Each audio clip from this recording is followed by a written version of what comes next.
ये सोचो 1 सेकंड कितना छोटा होता है और उसके भी 1000वें हिस्से पे चले गए आप, है ना।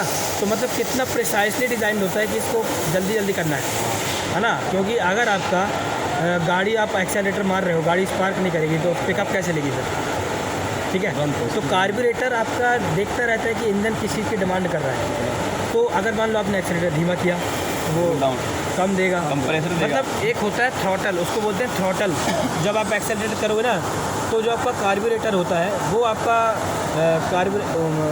जो आपका एक थ्रॉटल वाल्व होता है वो एयर और पेट्रोल का जो मिक्सचर होता है उसको ज़्यादा भेजना है, वो ज़्यादा खोलेगा।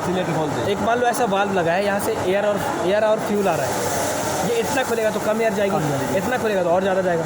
ये ऐसे ऐसे होता रहता है, ऑटोमेटिक हो।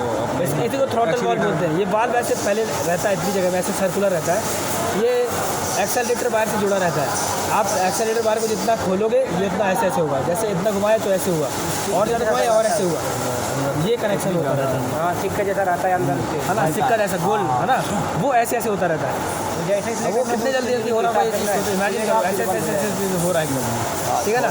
तो आप अभी ये तो स्कूटी है, अब जैसे हम रेसिंग बाइक की बात करें तो उसमें तो और परफॉर्मेंस चाहिए। वो आपकी समझ लो वो गाड़ियाँ जाती हैं 12 से 13 हज़ार RPM तक, उनका हाईएस्ट होता है। जो जैसे RR 310 है, ठीक है, जिक्सर है, 600 1000 सीसी की गाड़ियाँ हैं, इनका RPM बहुत ज़्यादा होता है, 13,000 15,000। ये स्टार्टिंग इनकी जब खींचा जाता है ना 150 200 250 की रफ्तार में जब रेसिंग होती है तो पूरे पोटेंशियल पे लेके जाते हैं कि कहाँ तक जा सकती है। अब एक चीज़ बताओ ना, जब कोई रेसिंग बाइक डिज़ाइन हुई तो उसके लिए हमको तो उसका पोटेंशियल दिखना है ना, जिसको हम उसको कंपटीशन के लिए बना रहे हैं, हम उसको आम जनता के लिए थोड़ी बना रहे हैं कि ये भगाएंगे सभी उसको जब उसके आखिरी पोटेंशियल तक टेस्ट किया जाता है कि ये कहाँ तक जा पा रही है, तब उसको पूरा खींच दिया जाता है एकदम, पूरा ही एकदम खतरनाक वाला। तो आप ये सोचो कि कितनी इंटरेस्टिंग इंजीनियरिंग है। और आपका ये जो इंजन है ये आपका एयर कूल्ड इंजन है, एयर कूल्ड इंजन, इसकी जो कूलिंग होती है वो एयर से होती है। आपके जो हैवी परफॉर्मेंस बाइक्स आती हैं रेसिंग वाली, जब मैं हाई परफॉर्मेंस बाइक बोलूँ आप समझ जाओ रेसिंग बाइक की बात कर रहा हूँ, वो इंजन होते हैं लिक्विड कूल्ड, उन पे लिक्विड की स्प्लैशिंग होती है। मतलब जो ये वाला हिस्सा उनका होता है ना हेड ब्लॉक वाला, वहाँ पे ऑयलिंग होती रहती है, मतलब कुछ मैकेनिज्म लगी रहती है, उससे ऑयलिंग होती रहती है जिससे वो इंजन ठंडा रहे, क्योंकि अगर वो गर्म हुआ ना पूरा जला देगा, पूरा खत्म कर देगा। उसका लाइनिंग दो प्रकार का होता है, उससे पानी भी जाएगा, कूलेंट भी जाएगा और आग भी, दोनों एक ही साथ जाएंगे, लेकिन मिक्स कभी नहीं होगा, मिक्स नहीं होगा, लाइन एक ही रहेगा। वो कूलिंग के लिए है, ऑयल कूलिंग रहेगा, एक आग कभी मिक्स नहीं होगा। पानी में रहे कूलेंट वो ठंडा करेगा और इंजन जो है ऑयल जो है। अब आप ये देखो जो रेडिएटर वगैरह 4 व्हीलर की गाड़ी में लगा होता है अभी वो भी आ गया, वो भी होता है आपका उसमें, हाँ, उसमें लगाने के लिए इंजन को ठंडा करने के लिए, क्योंकि 4 पिस्टन आपके चल रहे हैं। इतना इंजन गाड़ी 2 व्हीलर का इंजन तो कुछ भी गर्म नहीं होता, 4 व्हीलर का तो छोड़ा ही दो। तो बस के इंजन में बाल्टी भर भर के पानी डालना पड़ता है इसको ठंडा करने के लिए, पूरी भाप छोड़ता है बहुत ज़्यादा। अब देखो और भी आईसी इंजन एक बहुत बड़ा टॉपिक है। एक्चुअली क्या था, जब मैं अपना पॉलिटेक्निक कर रहा था तो आईसी इंजन मेरा स्पेशलाइजेशन था, मैंने इसको ही सबसे ज़्यादा पढ़ा था, और एक थ्योरी ऑफ मशीन था उसको बहुत ज़्यादा पढ़ा था, ठीक है। तो आईसी, और जब मेरा मारुति का इंटरव्यू हुआ था तो सबसे ज़्यादा मुझसे आईसी इंजन के बारे में ही पूछा गया था। कार्बोरेशन, ये प्रोसेस कार्बोरेशन होती कैसे है, होमोजीनियस मिक्सचर, इसकी पिस्टन किस किस डिज़ाइन के बनाए जाते हैं, जब फ्लेम प्रोपगेशन, जब क्या है आपका मिक्सर आया, अब स्पार्क जो हुआ, स्पार्क तो इतनी सी जगह में हो रहा है, अब उसको पूरे मिक्सर को जलाना है, तो वो स्पार्क मान लो इतनी जगह में हुआ और आपको जो एयर इतनी सारी आई तो वो तो इतने पॉइंट में स्पार्क किया, अब वो पूरे में कैसे फैलेगा, फैल जाएगा सर, इस चीज़ को पूछा फैल जाएगा। कि फ्लेम प्रोपगेशन क्या चीज़ होती है, नहीं है ना। वो जो वो spark आता है ना उसके लिए एक्चुअली लगता है उसका, उसके लिए एक्चुअली क्या होता है, जो आपका फ्लेम, जो आपका एयर और फ्यूल है वो किस तरह से अंदर आ रहा है, उसके लिए हम बहुत सारी डिज़ाइन बनाते हैं। मतलब होमोजीनियस नेचर। देखो एक चीज़ क्या है, एक बात बताओ, मेरे को 2 चीज़ों को मिलाना है, 2 चीज़ों को मिलाना है। देखो जनरल एग्जांपल देता हूँ, पानी और शक्कर है, आप 1 गिलास पानी पे शक्कर डाल दो, शक्कर क्या होगी, बैठ जाएगी। अब आप ऊपर का पानी पियो, आपको मीठा नहीं लगेगा, क्यों? क्योंकि उस पर घुली नहीं है, मतलब मिली नहीं है, क्लियर है। अब देख डिफरेंस समझना। और अगर मैं उसको घोल दूँ तो फिर मेरे को पूरा पानी मीठा लगेगा, शरबत हम ऐसे तो बनाते हैं ना, शक्कर घोलते हैं तब वो पूरा मीठा पानी होता है। चाय भी ऐसे ही है, ठीक है। चाय में अगर आप मतलब दूध और आपका शक्कर चाय पत्ती डाल कर, वो अलग अलग रहेगा, मतलब उस पर डला है लेकिन अलग रहेगा। लेकिन जब आप उसको जलाओगे बनाओगे तब बनेगी ना चाय, ऐसे थोड़ी बन जाएगी। अब ये चीज़, अब थोड़ा एयर और पेट्रोल पे आ जाओ। अब मैं दो गैसेस को छोड़ रहा हूँ, 2 केमिकल है मेरे पास, एक एयर है, एक पेट्रोल है।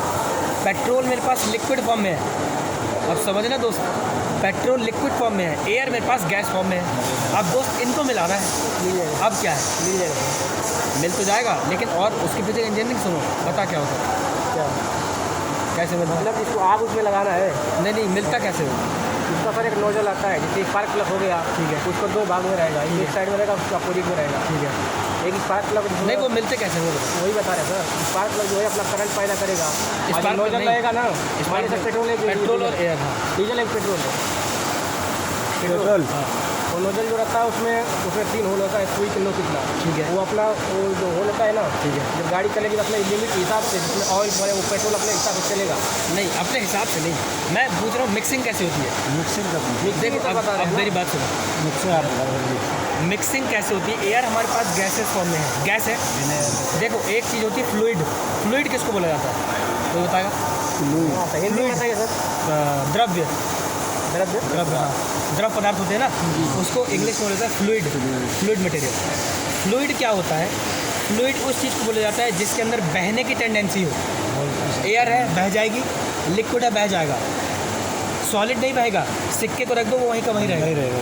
जैसे पानी गिरा दो बह जाएगा, एयर है, यहाँ छोड़ दो बह जाएगी। फ्लूइड उसको कहते हैं जो बह सकता है। तो आपका एयर भी फ्लूइड है, ऑयल भी फ्लूइड है। तो अब आपके पास यहाँ पे पेट्रोल लिक्विड फॉर्म में है, तो वो भी फ्लूइड है, एयर जो है वो भी फ्लूइड है। क्लियर? अब जो चीज़ होती है मिक्सिंग के टाइम पे, वो एक चीज़ होती है एटोमाइजेशन, एक प्रोसेस कहा जाता है एटोमाइजेशन। एटोमाइजेशन क्या होता है? अब आप एक चीज़ बताओ, जैसे ये इतना बड़ा इंजन है, ठीक है, अब मैं इसको बोलूँ यार इसको मेरे को पूरा खोल के देखना है, तो मैं क्या करूँगा, इसको पूरा खोल दूँगा, देखूँगा इसके अंदर क्या क्या है। अब आप इसी तरह से, जैसे आपके पास ये मटेरियल है, इसके अगर आप पूरे टुकड़े कितना छोटा कर दोगे, तो आपको सबसे छोटा पार्ट जो इसका मिलेगा वो मिलेगा एटम। एटम के बारे में तो सब जानते होंगे, हाँ, फिजिक्स, एटम, न्यूक्लियस, एलिमेंट्स, है ना, hydrogen, helium, lithium, beryllium, calcium, potassium, सब जानते होंगे। तो इसको मैं बिल्कुल छोटे फॉर्म में अगर इसके लेके जाऊँ, तो मेरे पास इस एलिमेंट का एक एटम मिलेगा, एटम। तो हमारे गाड़ी में एक ऐसा डिवाइस होता है जो एयर को और पेट्रोल को एटोमाइज़ करता है, मतलब बिल्कुल छोटी बूंदों के फॉर्म में लेके आता है, छोटी बूंदों के फॉर्म में। वहाँ पे हम डिफरेंस नहीं बता सकते कि ये गैस है या लिक्विड है, हम नहीं बता सकते। कैसे बताओगे? आपके पास तो एटम है ना, अब आप ये कैसे बताओगे कि वो गैस है या लिक्विड है? वो बिल्कुल एटम के फॉर्म में आ गया, और जब वो एटोमाइज्ड फॉर्म में आ जाता है ना, तो वो जो नोजल लगती है वो इतनी बारीक होती है, जैसे धुंध, कोहरा, सुई का नोक कितना होता है, छोटा, बिल्कुल छोटा बूंद कर देता है, और फिर वहाँ पे उसके बाद उसको मिलाया जाता है, तब उसकी प्रॉपर मिक्सिंग होती है। अगर सर गलती से, ठीक है, अब एक चीज़ और देखो, अब एक और मज़ेदार किस्सा है क्या? ठीक है, आ गए भाई, एक तरफ से पेट्रोल आ गया, एक तरफ से एयर आ गई। अब इन दोनों को भेजना है मेरे को कंबशन चेम्बर में, जहाँ पे हमारी आग लगती है, जहाँ पे हमारा मिक्सर जलता है, एयर और पेट्रोल जलता है, उसको बोला जाता है कंबशन चेम्बर। क्या बोलते हैं? Combustion chamber. ठीक है, ये बिल्कुल इतनी सी जगह होती है जहाँ पे आपका ब्लास्ट होता है। आप ऐसा मतलब लगे इधर बहुत बड़ा कमरा है जहाँ पे ब्लास्ट होता है। ये जब पिस्टन अपने टॉप पे आता है ना, जैसे मान लो ये पिस्टन की लिमिटिंग पोजीशन है, यहाँ पे हेड की बाउंड्री है, अपर बाउंड्री, और यहाँ तक पिस्टन आ रहा है, तो इनके बीच में इतनी सी जगह है, सर के बाल की इतना जलाएगा, और जैसे ही उसको जलाएगा ना, वो पिस्टन फिर धक्का मार देगा, पिस्टन फिर पावर बनाएगा। अब देखो हम यार, एक तो इतने सारे कॉन्सेप्ट मेरे पास ऐसे निकल के आ रहे हैं ना कि मैं इधर से उधर हो जा रहा हूँ, ठीक है ना। तो एटोमाइज हुआ, ठीक है, एटोमाइज तक हम थे, एटोमाइज में मिक्सिंग हुई। अब जो दूसरी चीज़ है वो ये थी, क्या है, एक तरफ से पेट्रोल, एक तरफ से एयर आई। अब इनको हमने मिलवा दिया, ठीक है भाई तुम लोग मिल गए। अब ये आए कंबशन चेम्बर के अंदर आ गए, जहाँ पे इनको जलना है, इनका काम ख़त्म होना है। तो अब ये जो मिक्सचर है ये यूनिफॉर्म कैसे होगा? यूनिफॉर्म में वही बात आ गई, यूनिफॉर्म में क्या बात आ गई कि आपके पास एयर है और फ्यूल है। आप ये कैसे कहोगे कि मतलब एयर और फ्यूल की मिक्सिंग प्रॉपर हो गई है, मतलब वो शरबत बन गया है। मतलब देखो, यहाँ मिलाने का मतलब दो चीज़ है। आपने एक गिलास है आपके पास, उसमें एक गिलास पानी है और शक्कर है, वो तो अभी भी मिले हुए हैं। एक तो छोटा बच्चा क्या बोलेगा, अभी भी इसमें पानी और शक्कर दोनों चीज़ें, ठीक है। लेकिन अगर कोई बड़ा बंदा होगा जो बोलेगा कि इसका मेरे को शरबत चाहिए, तो उसको घोलेगा। उसको कहा जाता है उसकी यूनिफॉर्म मिक्सिंग करना। यूनिफॉर्म मिक्सिंग मतलब कहीं ऐसा ना हो कहीं एयर ज़्यादा कहीं पेट्रोल ज़्यादा, ऐसे में भी प्रॉपर पूरा मिक्सर नहीं चलता। तो इसके पीछे भी बहुत सारी रिसर्च हुई है। यही सवाल मुझसे पूछा गया था इंटरव्यू में कि उसकी प्रॉपर मिक्सिंग कैसे की जाती है। ठीक है, ठीक है। तो उसकी प्रॉपर मिक्सिंग करने के लिए आपने देखा होगा ये जो हमारा पिस्टन का हेड है ना, ये सरफेस, आप कार में पिस्टन देखोगे उसमें बाउल शेप का पिस्टन होता है, कटोरी शेप का।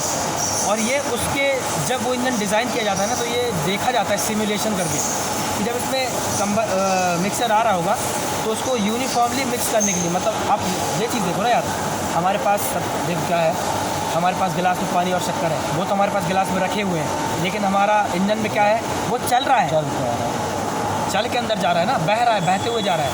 अब उसको बहते हुए मिलवाना है। तो अब देखो ये जैसे ये आपका कम एयर और फ्यूल है, ये आपका इधर आया अभी एक जगह पे इकट्ठा हो जाएगा। अब आपको ये कैसे पता चलेगा यार कि इसकी यूनिफॉर्म मिक्सिंग हो गई है? अगर एक बात मैं तुमको बताऊं, अगर यूनिफॉर्म मिक्सिंग नहीं होगी ना तो भी आपका जो पूरा मिक्सर है वो पूरा बर्न नहीं होगा, क्योंकि पेट्रोल है जो आग लगाता है, हवा आग नहीं लगाती, दोनों का मिक्सर आग लगाता है, ठीक है ना। तो आप एक बात बताओ ना, जहाँ पे सिर्फ एक चीज़ है वो कैसे आग लगा देगी? दैट्स इम्पोर्टेंट, ये पॉइंट है यूनिफॉर्म मिक्स करने का। और इसके पीछे हम काफ़ी सारी उसकी डिज़ाइन से बनाते हैं। जैसे मान लो ये आया तो ऐसे डायनामिक्स कैसे होगी, ऐसे आएगा, ऐसे आके फिर ऐसे हुआ, फिर वो ऐसे घूमने लगा, और टाइम, हमारे पास टाइम लिमिट है, टाइम भी लिमिट है कि वह तो इतने कम समय में ही होना है, इतने कम समय में ही होना है। अब नहीं हुआ तो हम फेल हो गए, दूसरी कंपनी हमसे आगे निकल जाएंगी। अब यहाँ पे आता है हमारे R&D वाले जो इंजीनियर्स होते हैं, रिसर्च एंड डेवलपमेंट में, जो डिज़ाइन करने के लिए वह जो लाखों रुपए सैलरी ले रहे हैं, उनका यही काम है, वो यही कर रहे हैं जब ताकि दूसरी कंपनी हमसे आगे ना निकल जाए। पहले हम ये टेक्नोलॉजी हम पहले बना के तैयार कर लें और हम मार्केट पे ला दें। दैट्स अ पॉइंट, ठीक है। तो ये चीज़ है। अब इसके बाद और क्या है, अब देखो, अब मैं तुम लोग को थोड़ा केमिस्ट्री की तरफ लेके आता हूँ। अब एयर और फ्यूल का जो मिक्सचर है क्लियर, वो सिलेंडर के अंदर आ गया। अब एक हमारे पास कॉन्सेप्ट होता है, ठीक है, कंप्रेशन का। अब जो आप लोग ये समझते होंगे, जो हमारे पेट्रोल इंजन होते हैं वो होता है SI engine, spark ignition, spark से इग्नाइट होता है। स्पार्क जब हम जलाएंगे तभी पावर बनेगा। जो डीजल इंजन होते हैं वो CI इंजन होता है, उनको बोला जाता है कंप्रेशन इग्निशन इंजन। आप लोग देखे होंगे 4 व्हीलर में स्पार्क पर नहीं लगता, मुझे लगता है 4 व्हीलर के इंजन पे स्पार्क पर नहीं लगता है, ठीक है, लगता है ना, लेकिन CI इंजन का जो प्रिंसिपल है डीजल का, वो कंप्रेस होकर चलता है, मतलब उस पर इतना उस टेम्परेचर तक पहुंच जाता है कि उस पर आग लग जाए। अब देखो, अब सबसे पहली बात, हमको इंजन से पावर मिल कैसे रही है, क्लियर। अब देखो इधर आओ, क्या होता है, जो एक